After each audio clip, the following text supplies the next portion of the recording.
Olá, seja muito bem-vindo ao podcast do Terra da Gente em parceria com a Rádio CBN. Eu sou Paulo Augusto, repórter do Terra da Gente, e aqui comigo estão meus colegas, o Juliano Tamura, repórter do Terra da Gente. Tudo bem, Juliano? Tudo ótimo.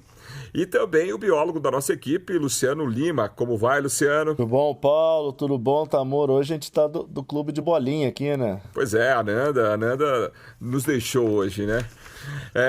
Luciano Lima, hoje nós vamos falar de uma banda de rock, Tiranos da Savana. Conhece essa banda, Luciano? É rock? Conheço, até fizeram um show. Eles têm feito show aqui em casa quase todo dia. Explica pra gente essa história. Tiranos Savana é o nome científico da tesourinha, que é uma espécie aí parente não muito distante do suiriri, que é o tirano melancólico, outro nome de banda de rock. Que fazem juntos, eles formam várias outras espécies, uma das famílias de aves mais importante das Américas, que são os tiranídeos. E é muito interessante porque esse nome vem realmente de tirano, de malvado, de atrevido, porque esse nome foi dado com base numa das primeiras observações de uma espécie bem próxima, do mesmo gênero, que foi vista nos Estados Unidos, e o naturalista na época observou ela batendo num gavião. O suiriri, a tesourinha, o bem-te-vi e outros tiranídeos têm essa mania, né, de perseguirem os gaviões, os falcões, as corujas. E aí quando ele foi descrever o nome, ele lembrou disso e colocou um passarinho tão tirano que quer impor sua própria vontade até sobre os gaviões. E daí que vem o nome Tiranos Savana. Eu fiz essa brincadeira, Juliana, com o Luciano, porque ele sempre fala, né, que os pássaros poderiam ser inspiração para bandas de rock, né? Você quer ver outro nome super legal que daria uma baita nome de banda de rock? O nome do jacu, Penélope Obscura. Imagina, Penélope Obscura, não é mesmo? É um bom nome.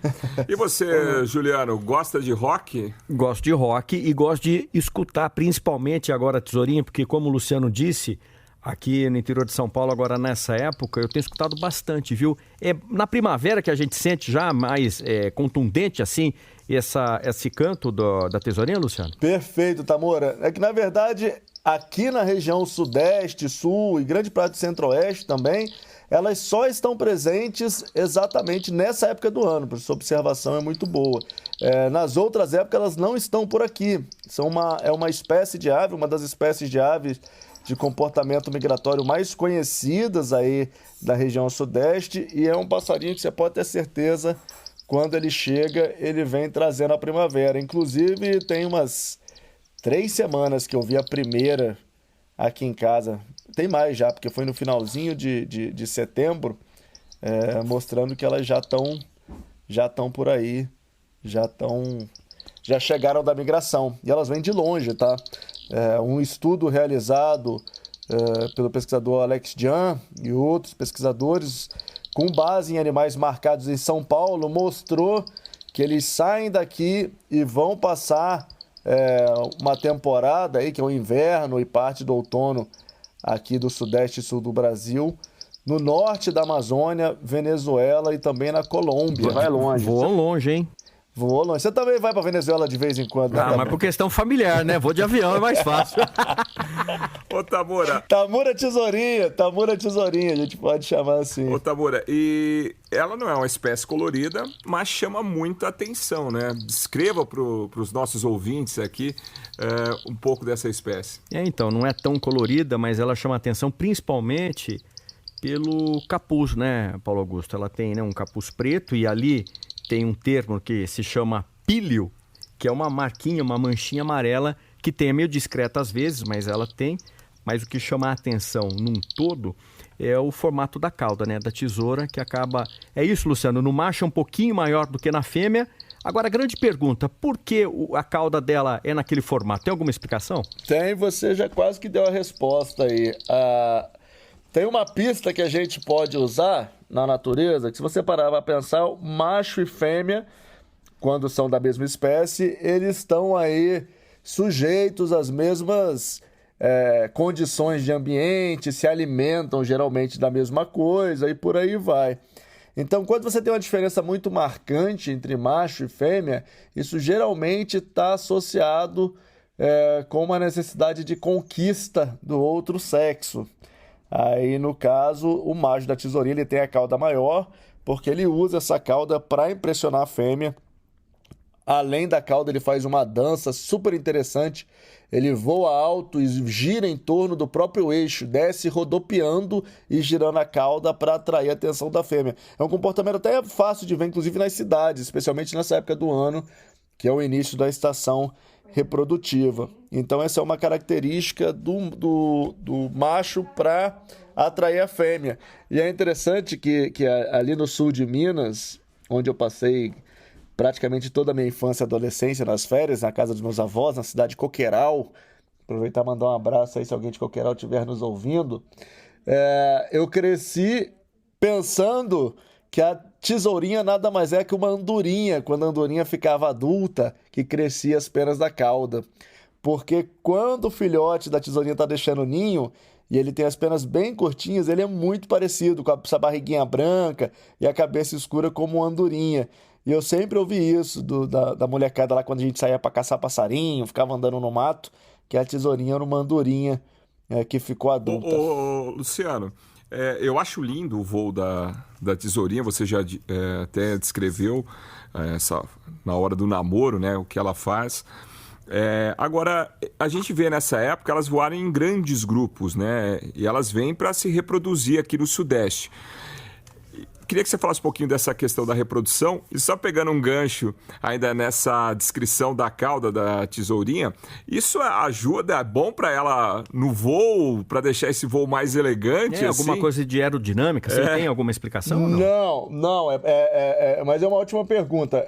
A cauda, ela serve para mostrar para a fêmea que mesmo com uma cauda super complicada, o macho consegue voar bem, consegue dançar, fazer, na verdade, essa dança em voo, né? Mas as caudas sempre provocaram arrepio nos biólogos. E eu vou dizer por quê.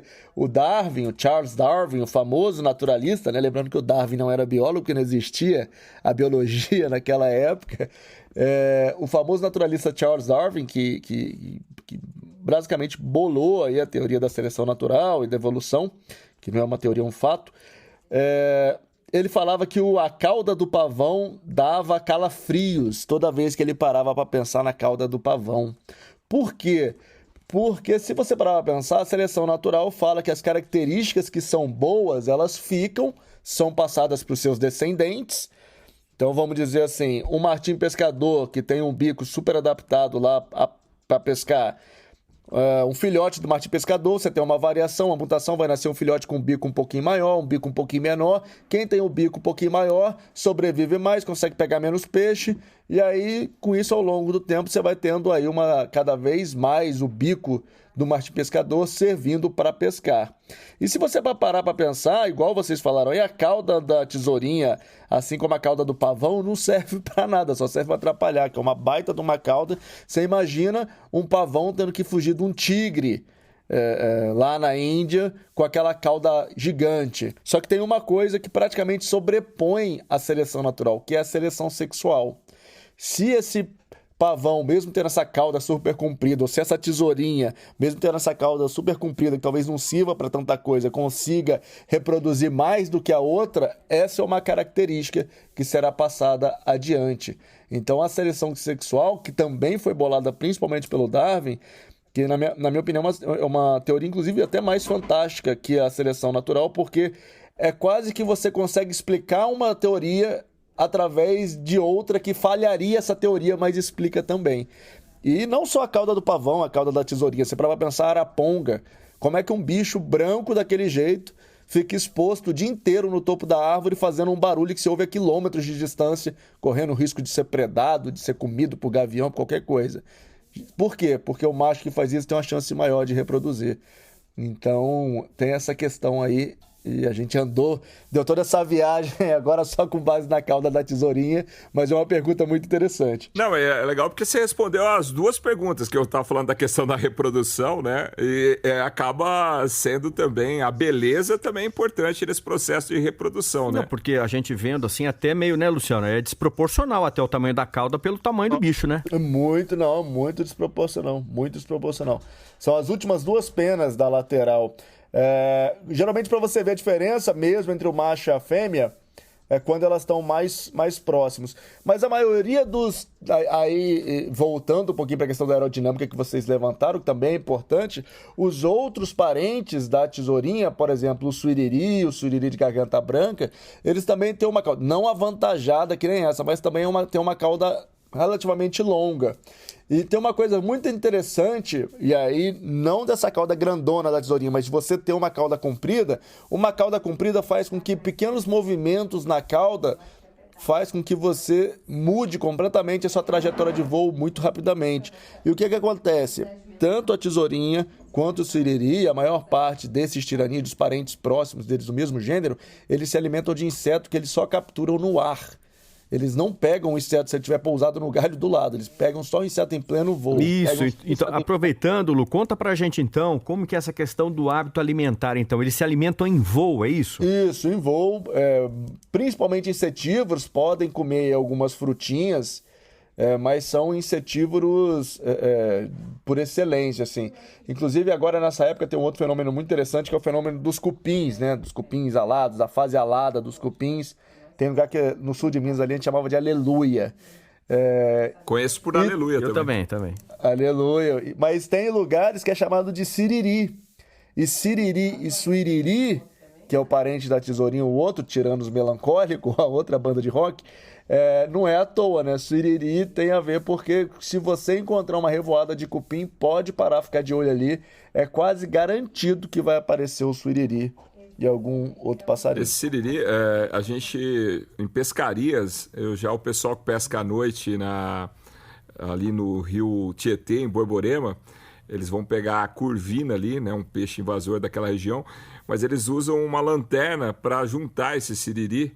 Aí o siriri cai na água e os peixes, por algum motivo, eles acreditam que... É tipo uma ceva, assim? Tipo uma ceva usando siriri. Agora não me explique se funciona. Bom, funciona porque pegar o peixe lá, né? Mas... Com certeza funciona, porque acumula Quando o peixe está nesse frenesi aí, até uma pedra que cair dentro d'água junto com o siriri ali, ele vai comer, achando que é... Sensacional. Alguma pergunta, Tamura? Não, acho que a gente matou bem essa questão, né, da curiosidade. E agora, tendo a oportunidade, né, Luciano, das pessoas poderem até ouvir, né? Porque o som dele também é característico, né? Isso, não falamos sobre o som da tesourinha. Ela tem esse chamadinho mais curto que vocês estão ouvindo aí, mas ela tem esse chamadinho aí, ó. Mas ela também tem esse cantinho mais comprido. E esse outro canto, esse aí que tá tocando agora, é dela em voo, fazendo o display, essa volta que ela dá no ar, que é muito interessante, porque ela vai rodopiando no ar no ritmo do canto. Então, quando ela... eu nunca tinha ouvido, esse é mais difícil, né? Essa é só quando ela tá fazendo esse rodopio, essa acrobacia aérea, vamos dizer assim. Esquadrilha da fumaça, a gente também tem. E, enfim, é uma ave fantástica, é uma ave que está no quintal de todo mundo. Se você nunca viu uma tesourinha, que vergonha, porque é só abrir a janela que você vai acabar vendo uma tesourinha. Dá tempo de você corrigir isso. E pare e pensa o seguinte, os filhotes, vocês estavam falando de reprodução, geralmente é de 1 a 3 ovos a ninhada, e logo depois os filhotes nascem, ficam aí uns 15, 20 dias no ninho, e aí os filhotes passam tempo com os pais e para e pensa, eu falei que eles migram todo ano e voltam da Amazônia, norte da Amazônia, Venezuela, Colômbia, essas regiões. Aí você imagina que um passarinho que nasceu, vamos dizer, que deixou o ninho em outubro, novembro, dezembro, janeiro, em fevereiro, março. 4 meses depois, esse bicho, sem nunca ter feito essa migração, tem que voar até o norte da Amazônia. É inacreditável, né, cara? Depois volta pro mesmo lugar no outro ano, né? Volta pra mesma árvore. Não, e vai fácil sem treino, né? Não tem treino, não. Vai já sem GPS. Sem Google Maps, sem Waze, sem nada dessas plataformas. Não, a natureza é incrível. Muito bem, hoje então a gente aprendeu um pouquinho mais aqui sobre essa ave tão conhecida e charmosa, né? E se você quiser ver fotos e vídeos da tesourinha, é só entrar no nosso perfil no Instagram, @Terra da Gente, e também acessar o nosso site, o terradagente.com.br.